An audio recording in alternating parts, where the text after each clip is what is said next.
একসময় বাঙালির ঘরের দেয়ালে শোভা পেত ১২ মাসের বাংলা পঞ্জিকা। দিন শুরু হতো সেই ক্যালেন্ডার দেখে।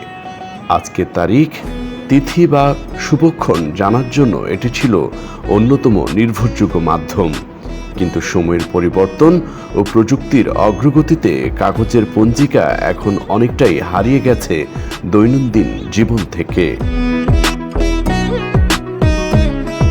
বাংলা নববর্ষ এলেই বাঙালির জীবনে ফিরে আসে উৎসবের আমেজ। পহেলা বৈশাখ মানেই মঙ্গল শোভাযাত্রা, লোকজ মেলা, নতুন পোশাকের উচ্ছ্বাস আর ঐতিহ্যবাহী খাবারের আয়োজন।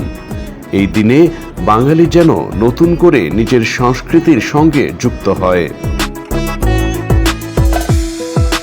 তবে বাস্তবতা ভিন্ন। বছরের বাকি সময় বাংলা সনের ব্যবহার অনেকটাই সীমিত হয়ে পড়েছে। এখন প্রায় পুরোপুরি ইংরেজি ক্যালেন্ডারের উপর নির্ভরশীল হয়ে পড়েছে মানুষ। বাংলা সনের ইতিহাসও সমৃদ্ধ।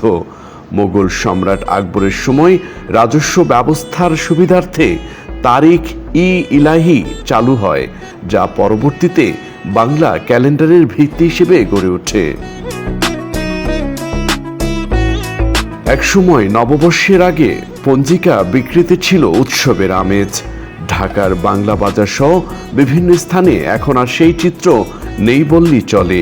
বিক্রেতারা বলছেন, আগের মতো আর পঞ্জিকার চাহিদা নেই। বিশেষজ্ঞদের মতে প্রযুক্তির যুগে পঞ্জিকার ব্যবহার কমে গেলেও এর সাংস্কৃতিক গুরুত্ব এখনো অপরিসীম। তাই কেবল উৎসবের দিন নয়, দৈনন্দিন জীবনেও বাংলা ক্যালেন্ডারের ব্যবহার ধরে রাখা জরুরি। আবু তাহির নয়ন, আনন্দবাজার, ডেস্ক রিপোর্ট।